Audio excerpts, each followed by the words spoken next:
Shalom. Nós vamos estar lendo Êxodo 35 ao 37 e Provérbios 7. Êxodo 35. Moisés reuniu toda a comunidade de Israel e lhe disse: Estas são as coisas que o Senhor os mandou fazer. Em 6 dias qualquer trabalho poderá ser feito, mas o 7º dia lhe será santo, um sábado de descanso consagrado ao Senhor. Todo aquele que trabalhar nesse dia terá que ser morto.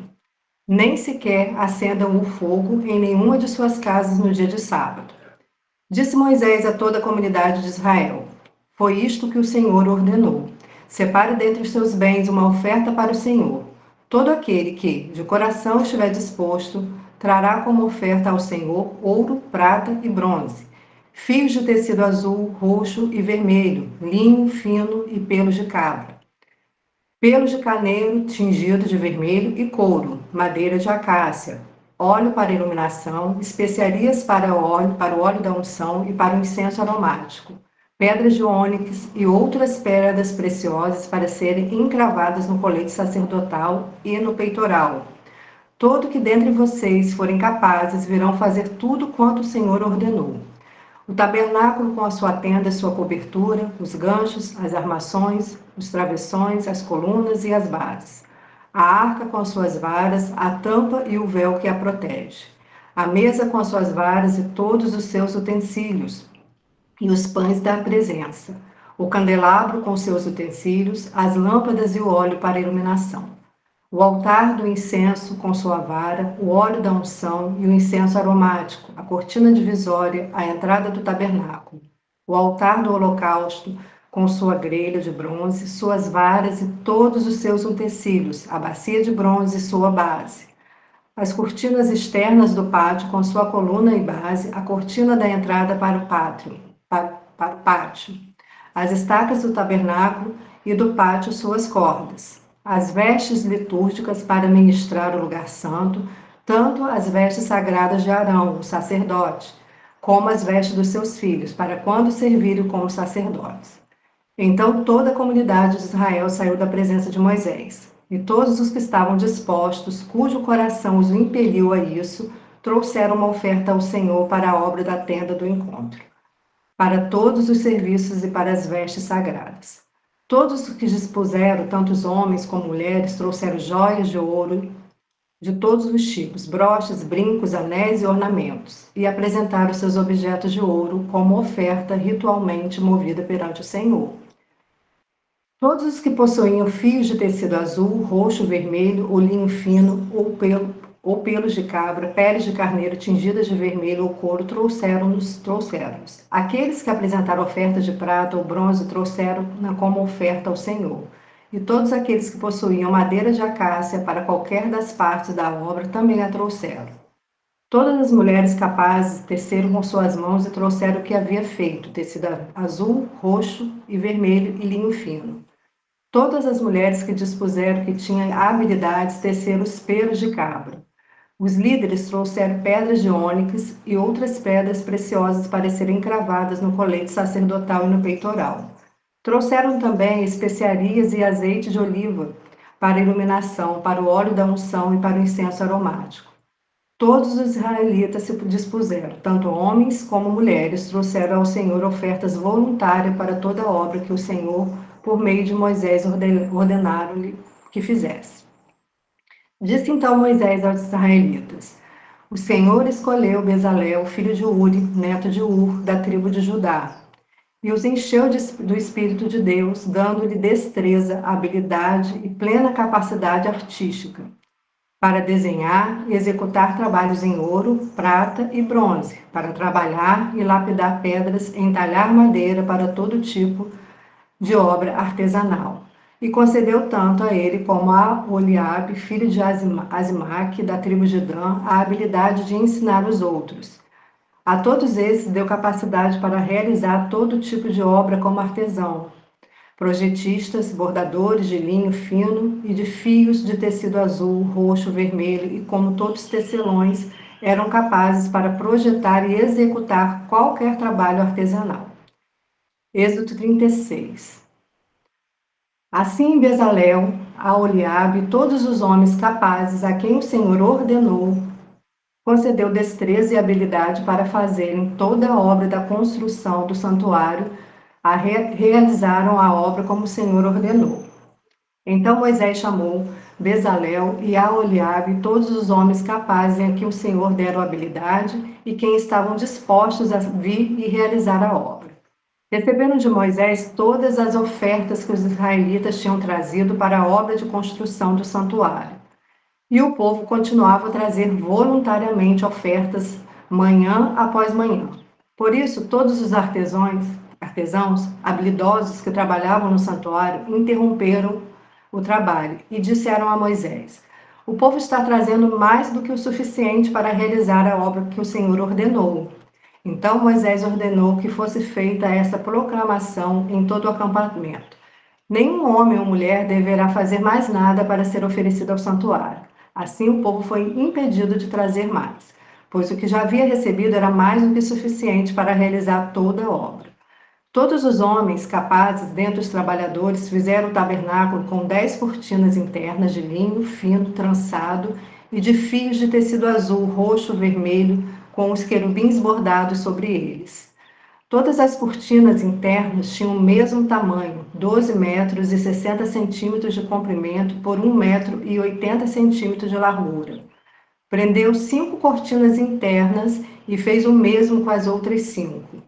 Em seguida, fez laçadas de tecido azul ao longo da borda da última cortina interna do primeiro conjunto de cortinas internas, fazendo o mesmo com o segundo conjunto.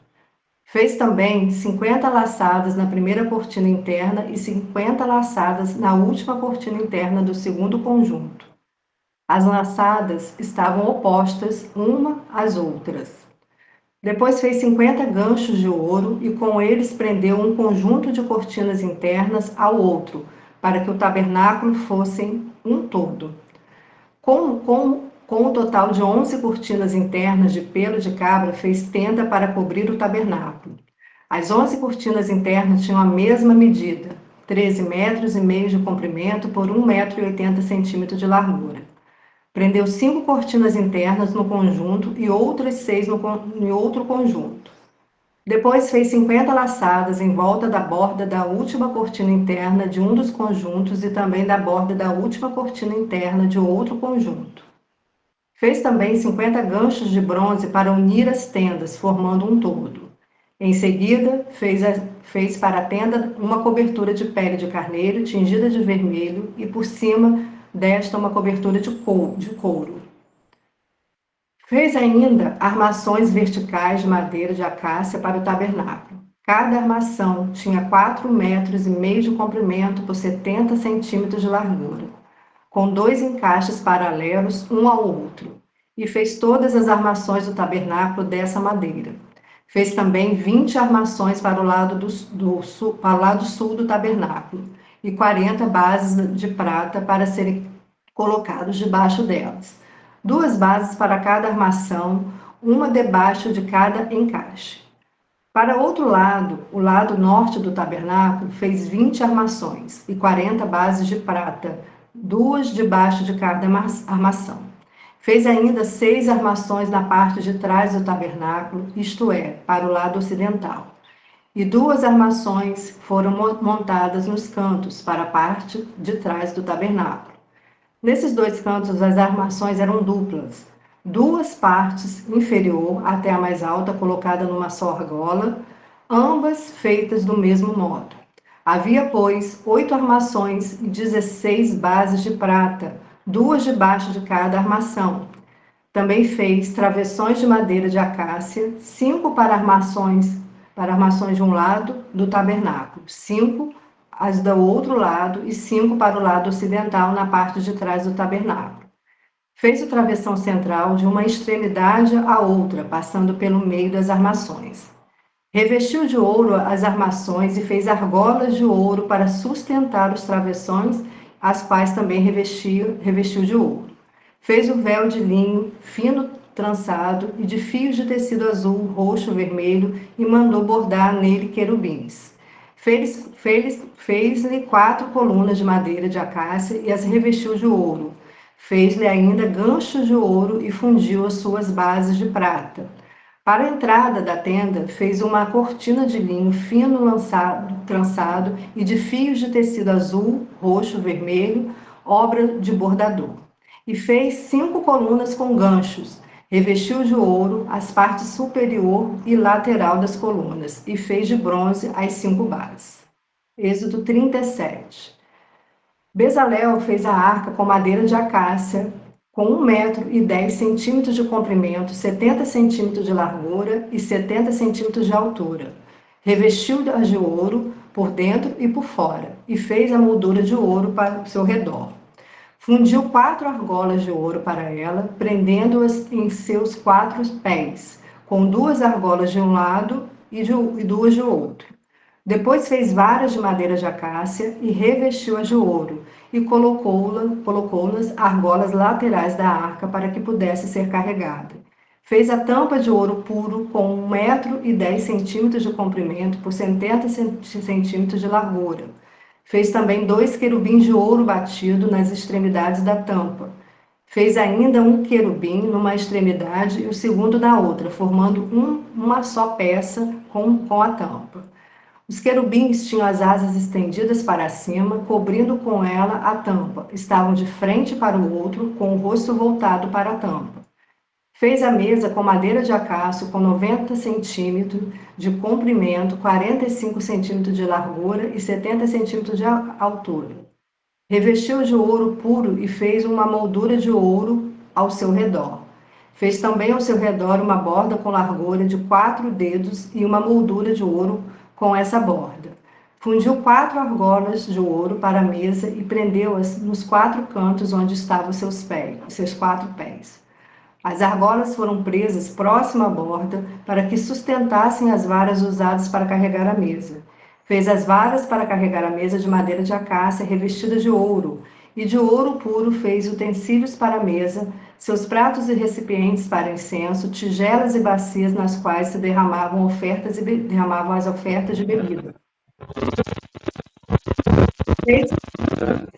Fez o candelabro de ouro puro e batido. O pedestal, a haste, as taças, as flores e os botões formavam com ele uma só peça. 6 braços saíam de um candelabro, 3 de um lado e 3 de outro. Haviam 3 taças com formato de flor de amêndoa, numa dos braços, cada uma com um botão e flor, e 3 taças com o formato de flor de amêndoa no braço seguinte, cada uma com um botão e flor. Assim será com os 6 braços que saem do candelabro. Na haste do candelabro havia 4 taças com formato de flor de amêndoa, cada uma com flor e botão. Havia um botão debaixo de cada par dos 6 braços e saíam no candelabro. Os braços com os botões formavam uma só peça com o candelabro, tudo feito de ouro puro e batido. Fez de ouro puro 7 lâmpadas, seus cortadores de pavios e seus apagadores. Com 35 quilos de ouro puro, fez o candelabro com seus botões e todos esses utensílios. Fez ainda o altar de incenso de madeira de acácia, era um quadrado com 45 centímetros de cada lado e 95 centímetros de altura. Suas pontas formavam com ele uma só peça. Revestiu de ouro puro a parte superior, todos os lados e as pontas, e fez uma moldura de ouro ao seu redor. Fez também 2 argolas de ouro de cada lado do altar, abaixo da moldura, para sustentar as varas utilizadas para carregá-lo. E usou madeira de acácia para fazer as varas e revestiu-as de ouro.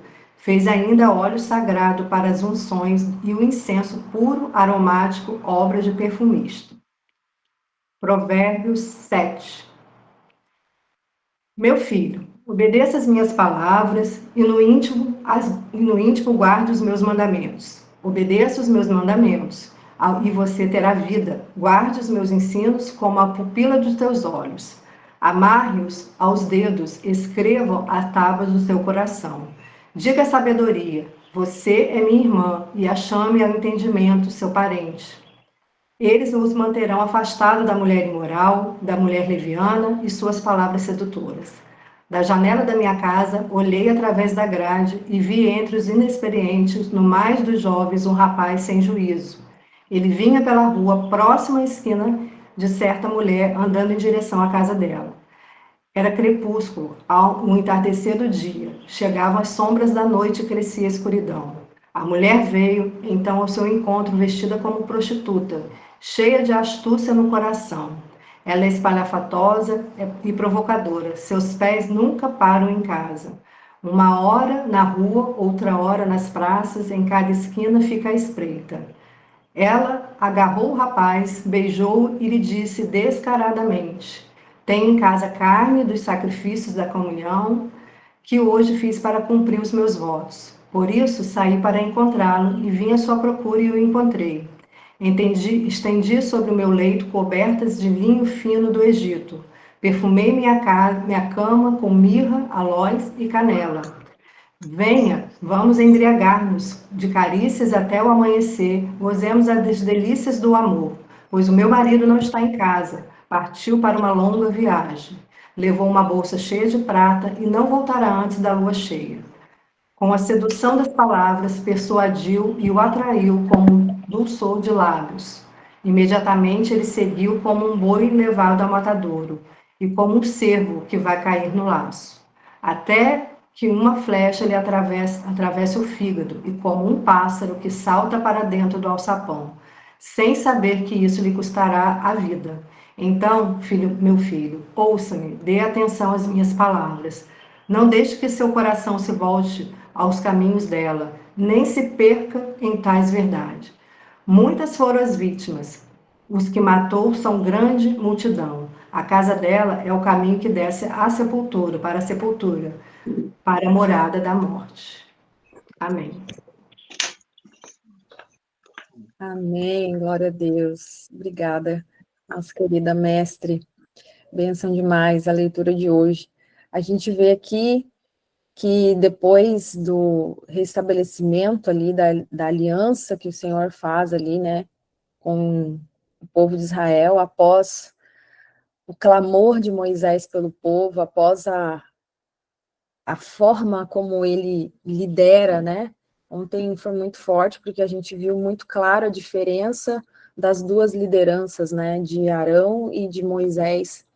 E aquilo ali definiu a história do povo de Israel ali, né?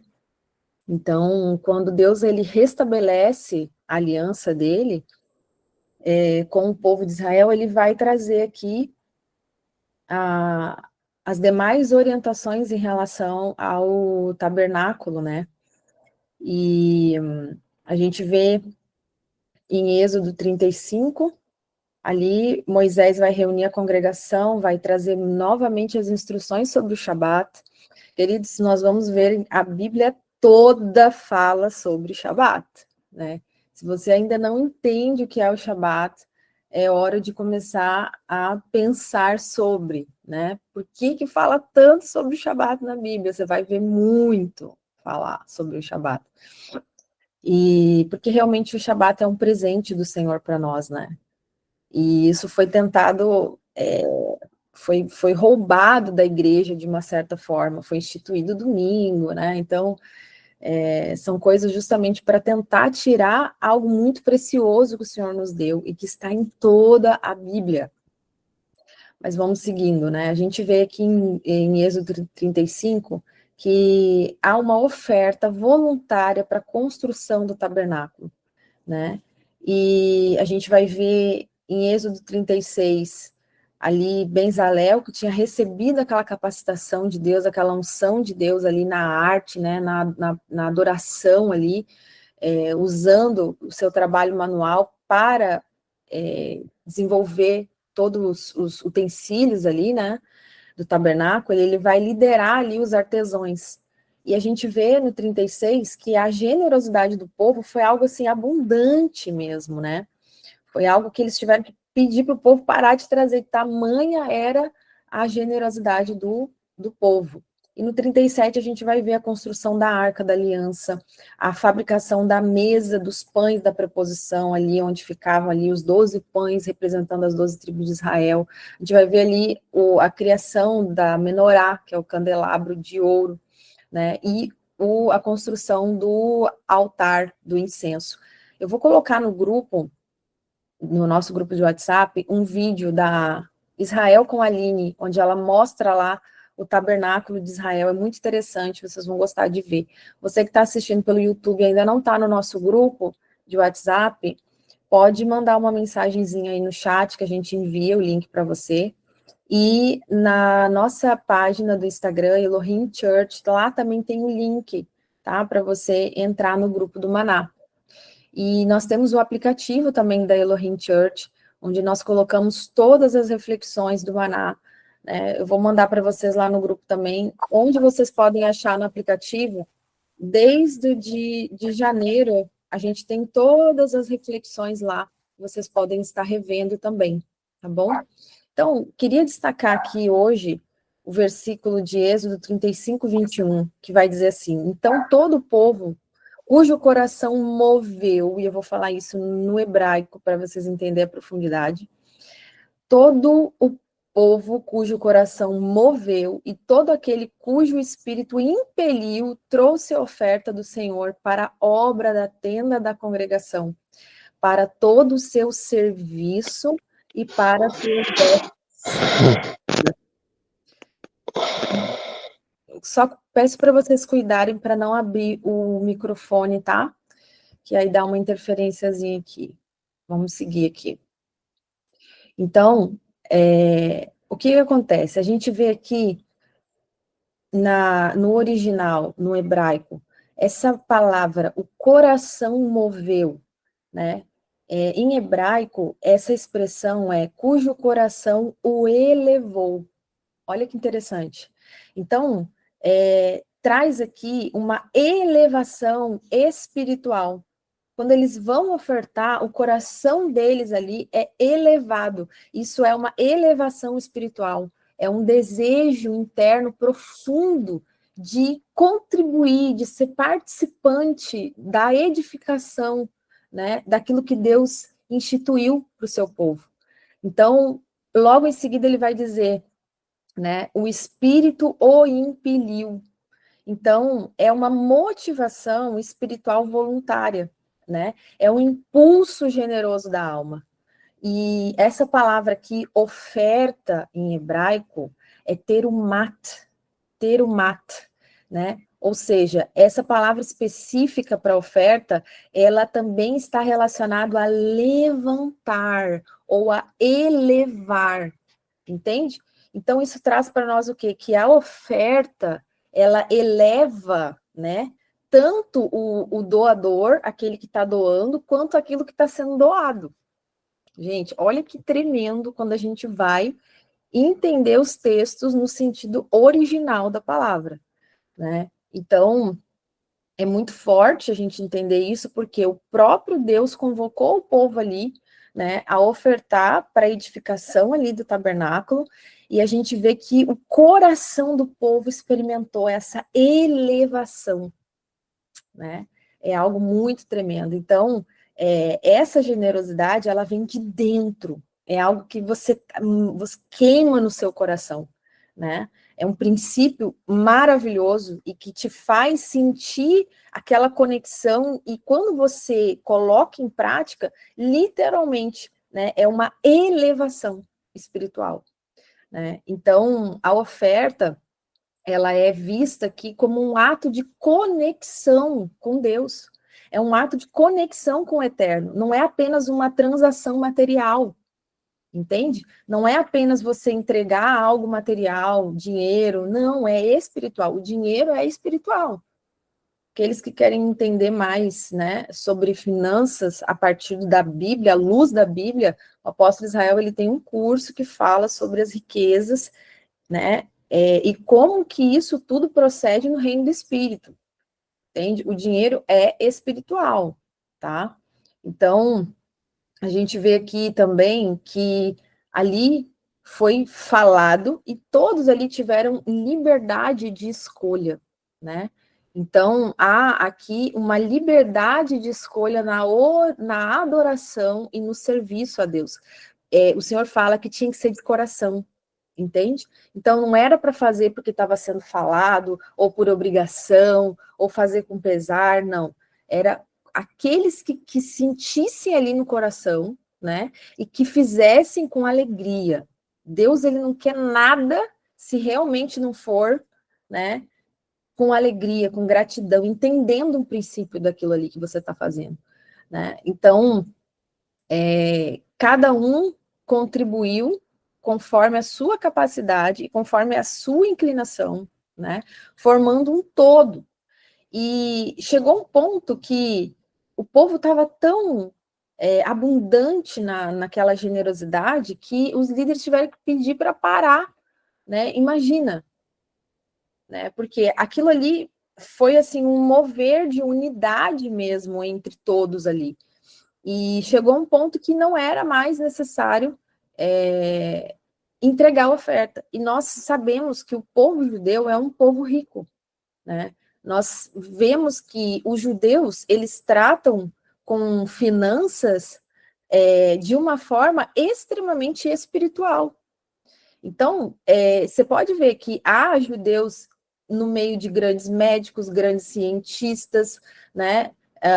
Por exemplo, aqui no Brasil, um judeu que todo mundo conhece, que era muito bem sucedido, é o Silvio Santos. O Silvio Santos era judeu, né? Então, assim, isso aqui, queridos, é para a gente parar e pensar, porque às vezes as pessoas têm grande dificuldade de entender o que é oferta, ou acha ruim quando a igreja ensina sobre oferta, né? Acha que está querendo pedir dinheiro, é porque está ainda numa mentalidade de uma cultura de um reino escasso, né? Ainda está com a mente de escravo, né? Não entendeu como é que funciona os princípios no reino do Espírito, que nós somos filhos, e nosso Deus é um Deus abundante. Então, para pensar, por que o judeu ele é tão próspero, né? Então, por quê? Há as chaves, há os segredos. Você vê que nesse simples versículo aqui, quando a gente vai olhar aprofundadamente nos termos e no significado hebraico, já é uma outra concepção daquilo que está sendo falado, né? Então, a gente vê aqui, ó, há uma diversidade imensa nas ofertas que foi dado. Foi levado ouro, foi levado prata, foi levado bronze, tecidos finos, peles de animais. Lembrem que o povo saiu do Egito, eles saíram ricos, tá? Deus, quando tira eles ali, eles levam os despojos ali, né, dos egípcios. Então, eles eram um povo que saiu do Egito rico, né? Então, eles deram aqui, ó, né, tecidos finos, peles de animais, eles deram óleos, especiarias, pedras preciosas, madeira de acácia, né? Então, homens e mulheres, ricos e pobres, todos contribuíram de alguma forma, todos, absolutamente todos. Alguns deram materiais, né? Outros deram suas habilidades artesanais, né? Mulheres trabalhavam ali com as suas próprias mãos. Então, isso traz o quê? É um princípio da generosidade. A generosidade, ela refletia ali aquela gratidão do povo, né, pela aliança que Deus tinha feito com ele, pela libertação do Egito. E todos eles ali tinham um senso de comunidade e um propósito, né, compartilhado de quê? Para edificar o tabernáculo, onde estaria ali manifesta a presença de Deus. Então, essa generosidade é uma forma tangível de adoração e devoção a Deus. Né? Por isso que no culto há um momento da oferta, porque o momento da oferta, ela é uma forma tangível de você adorar a Deus, certo? E isso precisa ser ensinado para o povo, porque o povo precisa ter a oportunidade de entrar nesse nível de adoração. E há uma liberação, há promessas na palavra, em vários textos, né, sobre aqueles que praticam a oferta, sobre aqueles que dizimam, sobre aqueles que entregam a primícia, há uma liberação de Deus. Então, a igreja que não ensina isso, né, ou o pastor que não ensina, o apóstolo que não ensina, aqueles que deveriam ensinar não ensinam, estão usurpando isso de Deus, certo? Estão usurpando. Então é aquilo, não é porque as trevas muitas vezes se apropriam de algo, porque tem pessoas que às vezes fazem isso, né, se aproveitam disso de uma forma errada e trevosa, né? Não é porque as trevas se apropriam disso que aquilo que é certo não vai ser ensinado, ou que aquilo que é certo deixou de ser certo, entende? Então, o que é bênção, o que é princípio, o que Deus estabeleceu, precisa ser ensinado e praticado, né? Agora, o Senhor vai tratar com cada um, não tenha dúvida disso. Se tem algum pastor que faz errado, se tem alguma igreja que faz errado, Deus vai tratar. Quando você está praticando a oferta, você não está entregando para o pastor ou para a igreja, você está entregando a Deus. Você está reportando ao Senhor. E é isso que você tem que entender. Esse é o princípio. Isso também vale, por exemplo, quando você vai fazer uma oferta para uma pessoa, né?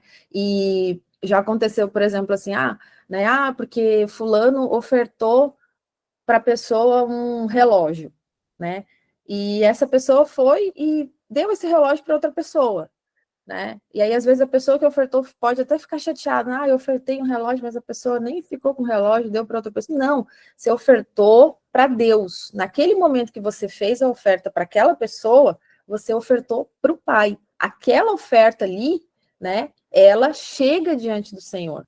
Porque muitas vezes o Senhor, ele fala, né, ele fala conosco, olha, eu quero que você faça uma oferta na vida da pessoa tal, né? Tem as ofertas que a gente faz para abençoar uma certa comunidade. Às vezes, por exemplo, nosso ministério oferta em missões na África, né? Deus, ele dá o direcionamento para onde você vai ofertar. Você vai, às vezes, ofertar na igreja, no templo, para o cuidado, para a manutenção do templo. Às vezes, Deus vai mandar você ofertar na vida de uma pessoa, né? Às vezes, uma pessoa que está ali com necessidade, você vai ofertar. Aquilo que você está fazendo para aquela pessoa, ou para aquela igreja, ou para uma comunidade, ou numa missão, entenda que você está fazendo para Deus. É Ele quem recebe a oferta. E essa semente que você está plantando, ela fala por você no reino do Espírito. Isso fica gravado, fica registrado no reino do Espírito. Entende? Então, você não está fazendo diretamente para a pessoa, não. Você está cumprindo um princípio espiritual e você está fazendo a Deus. Certo?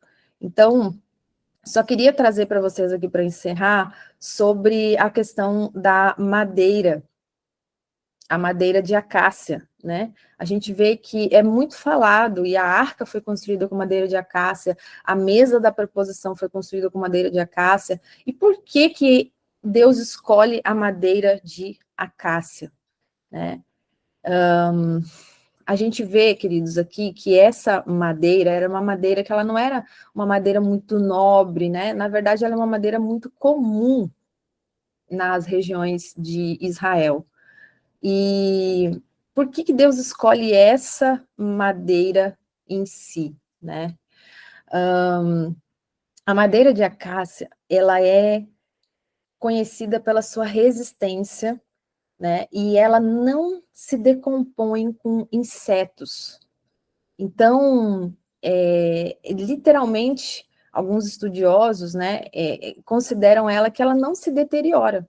Então, tudo que Deus determina tem um propósito, tem um porquê, nada feito aleatoriamente, né? Ele é extremamente específico e detalhista com tudo. Então, a madeira de acácia, os israelitas conseguiriam achar ali no deserto, né, onde eles estavam acampados, então se tornava disponível para construção. Ela era leve, apesar dela ser muito dura, ela era uma madeira leve, né, e isso ajudava na mobilidade do tabernáculo, porque eles levavam, né, lembram quando nas jornadas Deus mandava se mover e aquilo ali precisava ser carregado, então ela era leve. Né? Ela também tinha uma beleza natural, que a cor dela era uma cor dourada amarronzada, né? Então, para trabalhos de marcenaria detalhados, ela trazia ali também uma beleza. Agora, o ponto para nós aqui, essa deteriorização, palavra grande, ô glória, ela vai mostrar aqui, né, a importância dessa resistência que ela tinha, né, a não se deteriorizar com a questão dos insetos. Isso mostra que é uma natureza eterna, incorruptível de Deus e da sua aliança, né? Então também vai mostrar que representa a pureza, a santidade necessária para o serviço de Deus, né? Então, a acácia, ela é uma árvore que cresce em condições áridas, simboliza aqui a resistência, a capacidade de florescer em circunstâncias difíceis.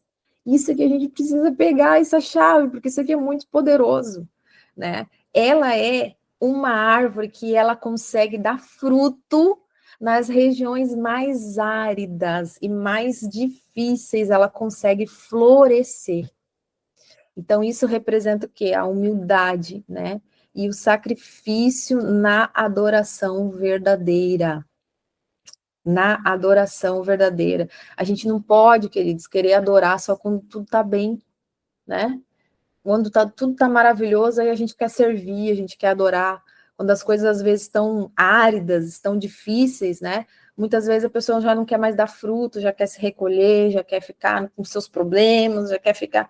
Não, a Cássia, ela vai dar flores nas circunstâncias mais difíceis, né? Então, a gente vê aqui como é poderoso os detalhes em tudo que Deus faz, a mesa da proposição foi construída com ela, a arca da aliança, onde representava ali a presença do Eterno, né, mostrando nos detalhes, né, como Deus, ele faz tudo com um propósito muito poderoso, e como é bom a gente entender isso de maneira mais profunda, né, abre a nossa visão. Então, para a gente fechar, nós somos chamados para desenvolver uma fé durável, tá? E resistente às pragas espirituais, certo? Há pragas espirituais que às vezes tentam deteriorar as pessoas. A Cássia, ela era resistente. Então, nós somos chamados para desenvolver uma fé durável e resistente. Assim como, né, o Senhor ali usou um material também que era local, ele era um material que estava ali disponível, a gente também deve estar disponível para o Senhor onde nós estivermos. Onde você está agora, nesse momento, aqueles que, né, estão conosco na rede apostólica, no seu local onde você está, você pode ser usado, você pode ser disponível para servir esse reino, você pode ser disponível para servir o Senhor, né? Então, a gente vê que a Cássia era algo comum ali. E isso é poderoso, porque Deus pode usar as nossas vidas comuns para transformar em algo extraordinário para a sua glória. Como, por exemplo, a Arca da Aliança. Você vê uma árvore que era tão comum, foi usada para abrigar a presença do Eterno no meio do povo. Entende? Olha como isso é forte, cheio de significado. Então, a Cássia, ela vai também nos ensinar a florescer espiritualmente, mesmo em climas áridos da vida. Lembra que as estações, elas também representam as fases da vida. Tem vezes que a sua vida vai ser um verão, tem vezes que vai ser uma primavera, tudo florido, tem vezes que vai ser um outono, onde vão cair as folhas, tem vezes que vai ser inverno, né? Então, nos climas mais áridos, mais difíceis, ali nós possamos sim florescer, tá? E a especialidade de Deus na escolha da madeira da cássia lembra que cada detalhe da nossa vida é importante para Ele. Amém, queridos? Que Deus abençoe vocês profundamente, tremendamente, e amanhã estamos aqui firmes e fortes. Agora eu quero falar com você que está online, que ouviu essa reflexão, né? Se você for agora e curtir essa mensagem, se você colocar aí um comentário, você está ajudando essa mensagem a ser compartilhada. De uma forma tão simples, você consegue deixar esse vídeo mais aparente para que outras pessoas também possam acessar. A gente também incentiva você a compartilhar, né? Envia para alguém que precisa ouvir a palavra do Senhor, precisa se alimentar. No nosso grupo de WhatsApp, a gente sempre posta o textinho ali também, que é fácil de compartilhar. Amém? Então, vamos juntos edificar o reino de Deus. Com ações simples, você pode tocar profundamente a vida de uma pessoa. Beijo grande, Deus abençoe vocês e até amanhã. Shalom, shalom.